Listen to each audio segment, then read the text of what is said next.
আল্লাহ রাব্বুল আলামিন বলেছেন আফা হাসিবতুম আন্নামা খালাকনাকুম আবাসাও ওয়া আন্নাকুম ইলাইনা লা তুরজাউন। আল্লাহ রাব্বুল আলামিন বলতেছেন আফা হাসিবতুম আন্নামা খালাকনাকুম আবাসা, দুনিয়ার মানুষ কি মনে করেছো যে আমি তোমাদেরকে অনার্থক সৃষ্টি করেছি, এমনি এমনি সৃষ্টি করেছি, বেহুদা সৃষ্টি করেছি? না না না, আমি তোমাদেরকে সৃষ্টি করেছি ওয়ামা খালাকুতুল জিন্না ওয়াল ইনসা ইল্লা লিয়াবুদুন। আমি তোমাদেরকে সৃষ্টি করেছি শুধুমাত্র কেবলমাত্র একমাত্র আমি রবের দাসত্ব আর গোলামি করার জন্য। কে বলেছে? কে বলেছে? আল্লাহ তাআলা বলেছে আমি তোমাদেরকে অনার্থক সৃষ্টি করি নাই, বেহুদা সৃষ্টি করি নাই, শুধু খাবা আর দুনিয়ার আনন্দ ফুর্তি করবা, শুধু ঘুমাবা আর দুনিয়ার নাচ নেয়ামত বহন করবা, আর তুমি ইন্তেকাল করবা, তোমার জীবন শেষ হয়ে গেল, এই কারণে সৃষ্টি করি নাই। কেন সৃষ্টি করলাম? ওমা খালাকুতুল জিন্না ওয়াল ইনসা ইল্লা লিয়াবুদুন। জিন জাতি এবং মানব জাতির সৃষ্টির একমাত্র উদ্দেশ্য, একমাত্র আমার যে উদ্দেশ্য ছিল সেটা হচ্ছে আমার ইবাদত, গোলামি আর দাসত্ব করা। কার গোলামি করতে হবে? কার দাসত্ব করতে হবে? কয় জায়গায়? সব জায়গায় না কিছু কিছু জায়গায়? সব জায়গায় আল্লাহর দাসত্ব করতে হবে। এখন আসুন আল্লাহর গোলামি সবথেকে উৎকৃষ্ট প্রমাণ কি? আল্লাহ রাব্বুল আলামিন বলতেছে তোমরা যে আমার গোলামি করবে, আমার দাসত্ব করবে, এই ভালো কাজ, এই গোলামি দাসত্বের সবথেকে উৎকৃষ্ট প্রমাণ হলো পাঁচ ওয়াক্ত মসজিদে আযান হওয়ার সঙ্গে সঙ্গে হাজির হয়ে আমার সিজদায় লুটিয়ে পড়া। কে বলেছে? আল্লাহ তাআলা বলেছে। কোরআনুল কারীমে কয়বার বলেছে? 82 বারের উপরে আল্লাহ রাব্বুল আলামিন বলেছেন সালাত কায়েম করো। কি কায়েম করো? সালাত কায়েম করো। এক জায়গায় বলেছে সালাত আদায় করো। কি বলেছে? আদায় করো। আদায় করতে বলেছেন একবার, কায়েম করতে বলেছেন 82 বার। তাহলে আদায়ের গুরুত্ব আল্লাহ বেশি দিয়েছেন না কায়েমের গুরুত্ব আল্লাহ বেশি দিয়েছেন? আমি একটা কথা একবার বললাম আর একটা কথা পাঁচবার বললাম, স্বাভাবিক অর্থেই তো বোঝা যায় যে পাঁচবার যেটা বলতেছে এটার গুরুত্ব বেশি। আল্লাহ তাআলা যেহেতু 82 বার বলেছেন এটার গুরুত্ব আছে কি নেই? তাহলে কি আমরা শুধুমাত্র নিজেরা নামাজে আসবো নাকি আমাদের যে পাড়ায় মহল্লায় মানুষ আছে তাদেরকে আসার সময় দাওয়াত দিতে দিতে আসবো? দাওয়াত দিতে দিতে আসতে হবে না? হ্যাঁ হুজুর দাওয়াত দিতেছি, ভাই আমাকে বলতেছে তোমার নামাজ তুমি পড়ো, আমাকে নিয়ে তোমার এত টেনশন নাই, আমাকে অপমান করতেছে, আমাকে লাঞ্ছিত করতেছে, এজন্য আমি আর দাওয়াত দেই না। আরে ভাই আপনি তো দুনিয়ার সামান্য একজন সাধারণ মানুষ, একজন কৃষক, একজন শ্রমিক, আল্লাহর একজন নগণ্য গোলাম, কিন্তু পুরো পৃথিবীর শ্রেষ্ঠ মানুষের মধ্যে শ্রেষ্ঠ মানুষ ছিলেন জনাবে মুহাম্মদুর রাসূলুল্লাহ সাল্লাল্লাহু আলাইহি ওয়াসাল্লাম। সেই রাসূলকে অসংখ্যবার অপমানিত করা হয়েছে, অসংখ্যবার লাঞ্ছিত করা হয়েছে, মানুষের মাঝে অপমানিত করা হয়েছে, রক্তাক্ত করা হয়েছে। তারপরও এক মুহূর্তের জন্য আল্লাহর রাসূল কালেমার দাওয়াত থেকে, নামাজের দাওয়াত থেকে পিছপা হয়েছে। লূত আলাইহিস সালাম কত বছর দাওয়াত দিয়েছিলেন? 950 বছর দাওয়াত দিয়েছিলেন। কত বছর? 950 বছর দাওয়াত দিয়েছিলেন, যেটা আমরা কল্পনাতেও আনতে পারি না। এত বছর দাওয়াত দেওয়ার পর মাত্র অল্প কয়েকজন মানুষ ইসলামের ছায়াতলে এসেছিলেন, কালেমার ছায়াতলে এসেছিলেন। তিনি কি হতাশ হয়ে গিয়েছিলেন? তিনি কিন্তু হতাশ হননি। কোন নবীরাই হতাশ হননি। আল্লাহর পক্ষ থেকে আল্লাহ রাব্বুল আলামিন তাদেরকে পয়গম্বর হিসেবে পাঠিয়েছেন, শ্রেষ্ঠ মানুষ হিসেবে পাঠিয়েছেন, যাদের কর্তৃত্ব বাতাসের উপর ছিল, যাদের কর্তৃত্ব জমিনের উপর ছিল, যাদের কর্তৃত্ব পাহাড়ের উপর ছিল। তারা যদি একবার আল্লাহর নাম নিয়ে হুকুম করত, বাতাস মানুষদেরকে ধ্বংস করে দিত। তারা যদি একবার আল্লাহর নাম নিয়ে পাহাড়কে হুকুম দিত, পাহাড় জমিনের সবকিছু ধ্বংস করে দিত। তারা কি হুকুম করেছে? তারা কি অপমান বোধ করেছে? তারা কি কাজ থেকে ফিরে গিয়েছে? তাহলে আমরা কি নামাজের দাওয়াত থেকে ফিরে আসবো? আমরা কি একা একা মসজিদে আসবো, নাকি আমাদের ভাইদেরকে দাওয়াত দিব? দাওয়াত দিতে হবে না? নিজেরাও নামাজে আসতে হবে, আমাদের ভাইদেরকেও নামাজের দাওয়াত দিতে হবে। তাহলে আল্লাহর গোলামের সবথেকে উৎকৃষ্ট কোরবান কি সবাই বলুন তো? নামাজ। কি? নামাজ। সব ইবাদতের মধ্যে আল্লাহর গোলামের উৎকৃষ্ট কোরবান হলো 5 ওয়াক্ত নামাজ। কয় ওয়াক্ত নামাজ? 5 ওয়াক্ত নামাজ। আল্লাহ রাব্বুল আলামিন বলেন, ঈমান আনার পরে সর্বপ্রথম যে দায়িত্বটা মুসলমানের উপর পড়ে যায়, সর্বপ্রথম আল্লাহ রাব্বুল আলামিন বলেছেন, ঈমান আনার পরে রোজা রাখতে বলে নাই, ঈমান আনার পরে দান সদকা করতে বলে নাই, ঈমান আনার পরে হজ করতে বলে নাই, ঈমান আনার পরে পিতা-মাতার খেদমতে লিপ্ত হতে বলে নাই, ঈমান আনার পরে কোনো ভালো দায়িত্বের কথা বলে নাই। আল্লাহ রাব্বুল আলামিন ঈমান আনার পরে এক নম্বরে দায়িত্ব দিয়েছেন, ওয়া আকিমুস সালাহ। ঈমান আনতে সঙ্গে সঙ্গে তোমার উপর নামাজ ফরজ হয়ে গিয়েছে। জোহরের আযানের পূর্বে তুমি কালিমা পড়েছো, জোহরের আযান হয়েছে, তুমি মসজিদে গিয়ে নামাজে লুটিয়ে পড়বে। এই হুকুম দিয়েছেন কে?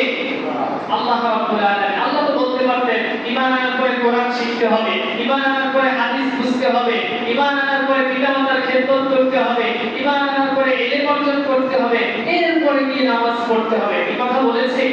আল্লাহ বলেছে, ঈমান আনার সঙ্গে সঙ্গে আযান হয়ে গিয়েছে, মসজিদে গিয়ে সিজদায় লুটিয়ে পড়ো। কে বলেছে? আল্লাহ তাআলা বলেছেন। এবং পাশাপাশি যদি ওই নামাজের জ্ঞানগুলো অর্জন করার চেষ্টা করো। আল্লাহ রাব্বুল আলামিন বলেন, ইন্নী আনাল্লাহু লা ইলাহা ইল্লা আনা ফা'বুদুনি। নিশ্চয়ই আমি আল্লাহ হচ্ছে, আমি ছাড়া কোনো উপাস্য নাই, আমি ছাড়া কোনো মাবুদ নাই, আমি ছাড়া কোনো আইনদাতা নাই, কোনো বিধানদাতা নাই। অতএব আযান হওয়ার সঙ্গে সঙ্গে তোমরা মসজিদে গিয়ে আমার সিজদায় আমার গোলামের জন্য লুটিয়ে পড়বে। হুকুম দিয়েছেন কে? আল্লাহ রাব্বুল আলামিন। তাহলে এখানে কি এরকম কোনো কিছু আছে নাকি আবার যে অমুক মসজিদে যাওয়া যাবে না, অমুক জায়গায় যাওয়া যাবে না, অমুক জায়গার সঙ্গে আমার রাগারাগি আছে, এরকম আমার কোনো কথা আল্লাহ বলেছেন কিনা? সব জায়গায় যাইতে হবে, এরকম কোনো সিস্টেম আছে? মসজিদের সাথে কোনো মুসলমান যদি সামান্য ন্যূনতম জ্ঞান থাকে, সে কি রাগ হতে পারে? রাগ হতে পারে? মসজিদের কমিটি ভালো না, তার সঙ্গে আমার বোঝাপড়া আছে ব্যক্তিগতভাবে। মসজিদের ইমাম সাহেব ভালো না, তার সঙ্গে আমার বোঝাপড়া আছে ব্যক্তিগতভাবে। মসজিদের মুয়াজ্জিন সাহেব ভালো না, তার সঙ্গে আমার বোঝাপড়া আছে ব্যক্তিগতভাবে। মুসল্লি ভালো না, উপদেষ্টা ভালো না, তাদের সঙ্গে আমার বোঝাপড়া আছে ব্যক্তিগতভাবে। কিন্তু আল্লাহর ঘর মসজিদের সঙ্গে কোন মুসলমান কোন অবস্থাতেই রাগ হয়ে থাকতে পারে না। আল্লাহর ঘরের সঙ্গে রাখবা মানে কার সঙ্গে রাখবা? আল্লাহর সঙ্গে রাখবা। আল্লাহর সঙ্গে আড়ি দেওয়া আর আল্লাহর সঙ্গে আড়ি দিয়ে রাগ হয়ে কোনো বান্দা থাকতে পারবে? পারবে? আরে ভাই, আমার সাথে আপনি বছরের পর বছর রাগ হয়ে থাকতে পারেন, কারণ আমার দ্বারা আপনার উপকৃত না হলে আপনার কোনো ক্ষতি হবে না। কিন্তু আল্লাহর কাছ থেকে যদি আপনি রহমত প্রাপ্ত না হন, আপনি এই জমিনেও ধ্বংস হয়ে যাবেন, আখিরাতেও ধ্বংস হয়ে যাবেন। এজন্য আল্লাহর ঘরের সঙ্গে রাগ হওয়া যাবে? কোনো অবস্থাতেই রাগ হয়ে যাবে না। সমস্ত মানুষ যদি আমার এমনি থাকে, তারপরও আমি ওই ঘরে গিয়ে আল্লাহর সিজদায় লুটিয়ে পড়ব। এটাই হলো মুসলমানের দায়িত্ব। আল্লাহ রাব্বুল আলামিন বলেন, কিভাবে নামাজ ছাড়ো তোমরা, কিভাবে আমার সালাত থেকে তোমরা ফিরে আসো। কিয়ামতের দিন হাশরের ময়দানে মানুষগুলোকে জিজ্ঞাসা করা হবে, মানুষগুলোকে জিজ্ঞাসা করা হবে, কি থেকে তোমাদেরকে নামাজ থেকে ফিরিয়ে রাখা হলো, কোন অপরাধ তোমাদেরকে জাহান্নামের দিকে ধাবিত করলো। মানুষগুলো বলতে থাকবে, আনিল মুজরিমুনা মা সালাকাকুম ফি সাকার, ক্বালু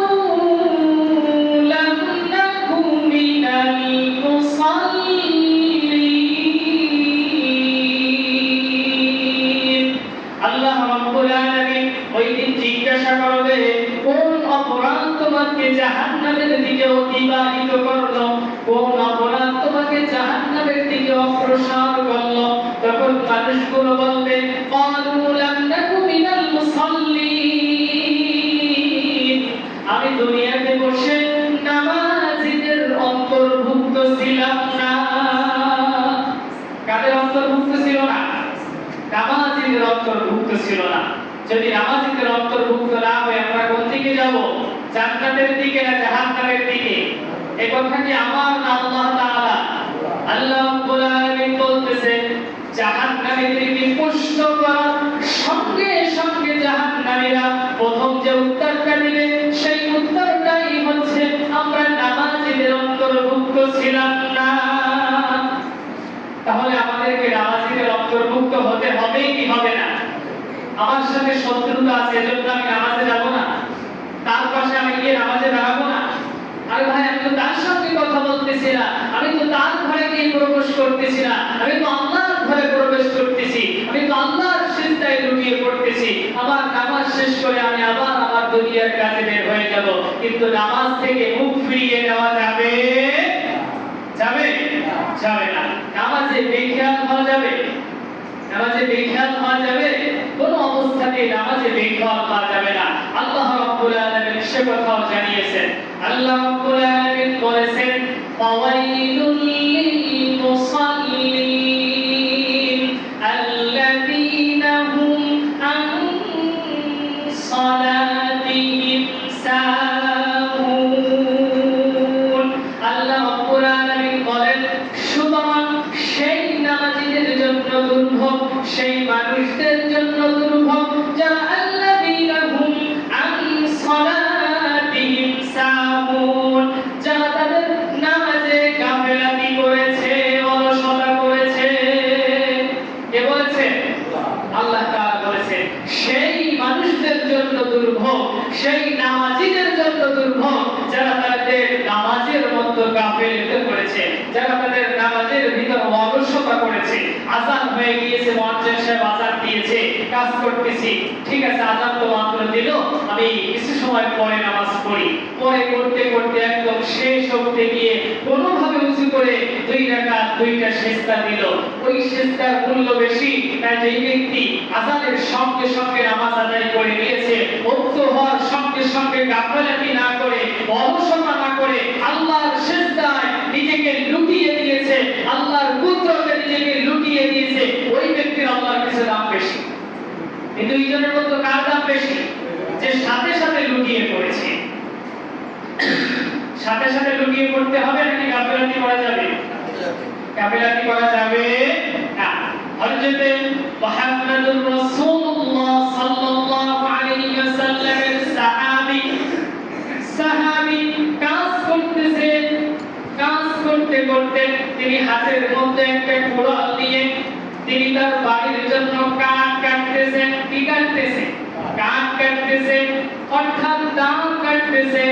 কুড়াল দিয়ে ডাল কাটতেছে, ডাল কাটতেছে, কাটতে কাটতে হঠাৎ করে তার কানে ভেসে এসেছে যখন কুড়ালটা মাথা পর্যন্ত উঁচু করেছে, মাথা পর্যন্ত উঁচু করার সঙ্গে সঙ্গে মুয়াজ্জিন সাহেব বলেছে আল্লাহু আকবার, আল্লাহু আকবার, আল্লাহ সবচেয়ে বড়। আশহাদু আল্লা ইলাহা ইল্লাল্লাহ, আশহাদু আল্লা ইলাহা ইল্লাল্লাহ, আশহাদু আন্না মুহাম্মাদুর রাসূলুল্লাহ, আশহাদু আন্না মুহাম্মাদুর রাসূলুল্লাহ। হাইয়া আলাস সালাহ, হাইয়া আলাস সালাহ, হাইয়া আলাল ফালাহ, হাইয়া আলাল ফালাহ। নামাজের দিকে আসো, নামাজের দিকে আসো, কল্যাণের দিকে আসো, কল্যাণের দিকে আসো। কুড়ালটা মাথার উপর উঁচু করা আছে, এমন অবস্থায় যখন সাহাবীর কানে আযানের ধ্বনি ভেসে এসেছে, তিনি কুড়ালটা নিচু না করে ওই অবস্থাতে কুড়ালকে পিছনে ফেলে দিয়ে সঙ্গে সঙ্গে পবিত্র হয়ে মসজিদের দিকে ছুটে গিয়েছে। এই হলো সাহাবীদের আদর্শ। তারা আযান শুনেছে, তাদের কুড়ালটা পর্যন্ত সামনে আনে নাই, পিছনেই ফেলে দিয়ে তিনি মসজিদের দিকে অগ্রসর হয়ে গিয়েছে। আর আমরা ঘন্টার পর ঘন্টা অতিবাহিত করে দিই। জোহরের সালাত মিলিয়ে মাগরিবে পড়ি, জোহরের সালাত দিয়ে আসরের শেষ ওয়াক্ত পড়ি, আসরের সালাত দিয়ে মাগরিবের শেষ ওয়াক্ত পড়ি, মাগরিবের সালাত দিয়ে ইশার শেষ ওয়াক্ত পড়ি। এমন মানুষ আছে যারা বছরের পর বছর, সপ্তাহের পর সপ্তাহ, দিনের পর দিন হাজার বার তার কানে ভেসে আসে মুয়াজ্জিনের ডাক, হাইয়া আলাস সালাহ, হাইয়া আলাল ফালাহ। তারপর কখনো ভুলে মসজিদের দিকে মুসাফিরও পড়ে না। আছে কি নেই? আছে না? এরাও আমার দাবি করে আমি একজন মুসলমান।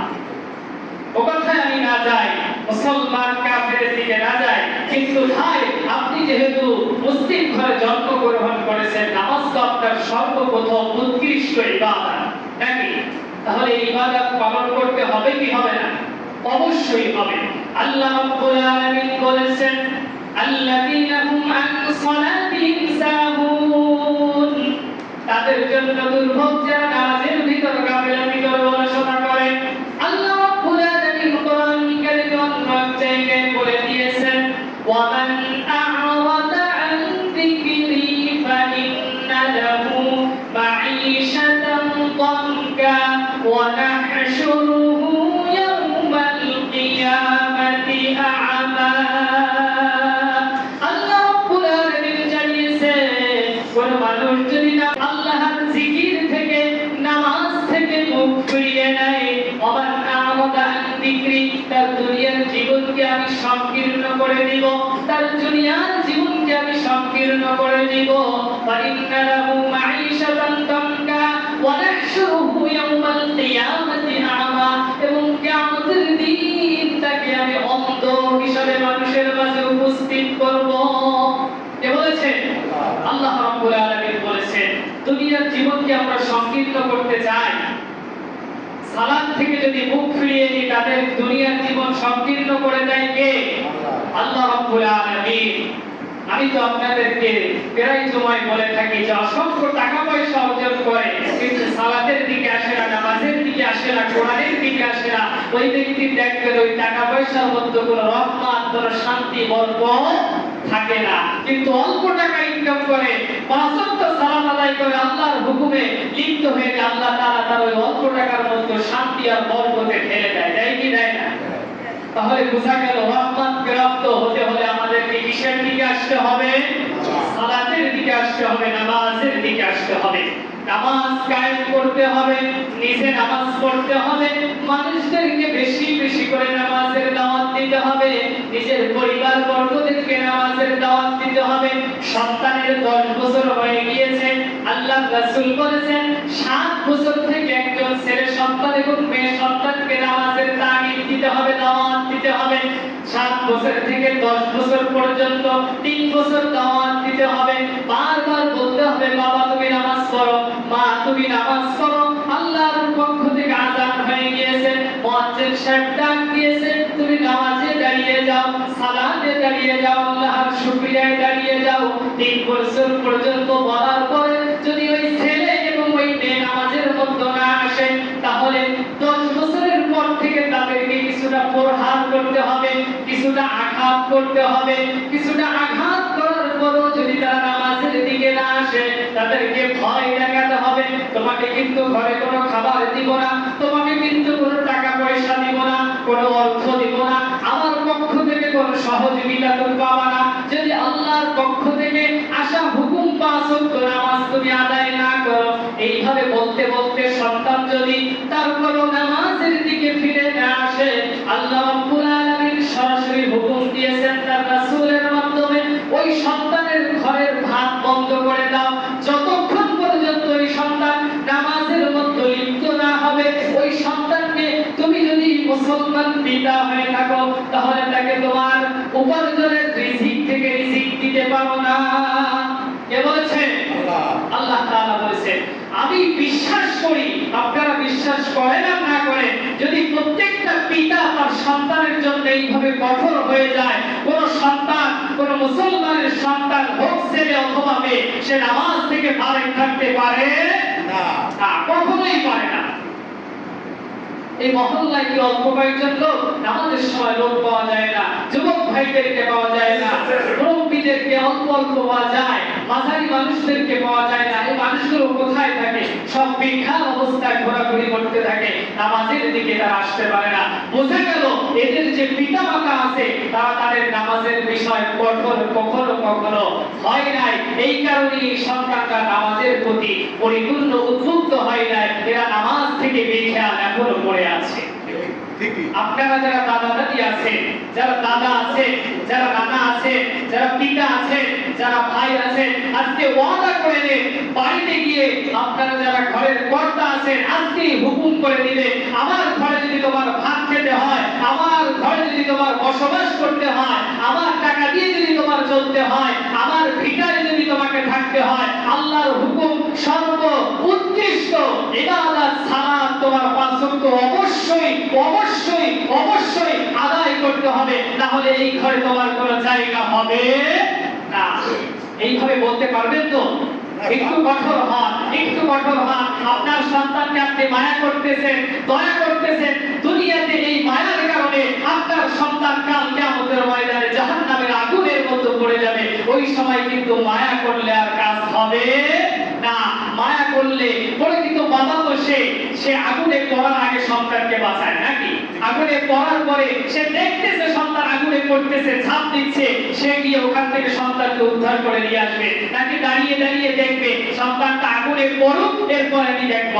এরকম করে কোন বাবা, কোন পিতা, কোন গার্জিয়ান এরকম কাজ করে? তাহলে আমরা দুনিয়াতে বসে এটা কেন করতেছি? আমরা তো জানতেছি আমার সন্তান যে নামাজ পড়তেছে না ও তো জান্নাতে যেতে পারবে না, ও তো জাহান্নামে নিশ্চিতভাবে লিপ্ত হয়ে যাবে। তারপর আমরা কেন তাদের প্রতি কঠোর হচ্ছি না? আমরা কেন তাদেরকে তিন বেলা ঠিক মতো খাবার দিচ্ছি? কেন সুন্দর পোশাক দিচ্ছি? কেন বিছানার ব্যবস্থা করে দিচ্ছি? কেন টাকা পয়সার ব্যবস্থা করে দিচ্ছি?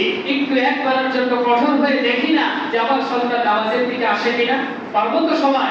আল্লাহ তাআলা তৌফিক দান করুন। আল্লাহ রাব্বুল আলামিন বলেছেন নামাজ মানুষদেরকে অশ্লীলতা থেকে ফিরিয়ে আনে, নামাজ মানুষদেরকে খারাপ কাজ থেকে ফিরিয়ে আনে। আল্লাহ রাব্বুল আলামিন কোরআনুল কারীমের 21 নম্বর পারা 1 নম্বর আয়াতে আল্লাহ রাব্বুল আলামিন জানিয়েছেন উতলু মা উহিয়া ইলাইকা মিনাল কিতাবি ওয়া আকিমিস সালাহ ইন্নাস সালাতা তানহা আনিল ফাহশাই ওয়াল মুনকার। আল্লাহ রাব্বুল আলামিন জানিয়েছেন নামাজ মানুষদেরকে সব ধরনের দুনিয়ার খারাপ এবং অশ্লীল কাজ থেকে বিরত রাখে। কে বলেছে? আল্লাহ রাব্বুল আলামিন বলেছেন। কিন্তু আমরা দুনিয়ার মধ্যে দেখতে পাই মানুষ নামাজ আদায় করে তারপর ঘুষ খায়, নামাজ আদায় করে তারপর সুদ নেয়, নামাজ আদায় করে তারপর নাফরমানি করে, নামাজ আদায় করে তারপর জিনা ব্যভিচার করে, নামাজ আদায় করে তারপর জুলুম করে, নামাজ আদায় করে ভাই বোনের সম্পদ ঠিকমতো দেয় না, মেরে খায়, নামাজ আদায় করে পিতা মাতার খেদমত করে না। আছে কি নেই? এমন ভাবে অসংখ্য মানুষ রয়েছে। কারণ কি আল্লাহর কথা কি মিথ্যা? আল্লাহর কথা কোনোভাবেই মিথ্যা হতে পারে না। কারণ দুনিয়ার জমিনের মধ্যে, আসমানের উপরে, দুনিয়ার নিচে কোন অবস্থাতেই যত মানুষ আছে, যত কথা বলুক না কেন, আল্লাহ রাব্বুল আলামিন বলেছে সত্যকে সত্যবাদী হলাম আমি আল্লাহ। কে? আল্লাহ কখনো মিথ্যা বলেন না। আল্লাহ যেহেতু বলেছেন নামাজ মানুষকে অশ্লীলতা থেকে ফিরিয়ে রাখবে, অবশ্যই রাখবে। যদি আল্লাহর দেখানো পথ পথে, আল্লাহর রাসূলের দেখানো পথ পথে আমরা নামাজ আদায় করতে পারি, কিন্তু যদি ব্যক্তি আদর্শ দিয়ে নামাজ আদায় করি তাহলে এই নামাজ কখনো আমাদেরকে অশ্লীলতা থেকে ফিরিয়ে আনবে না।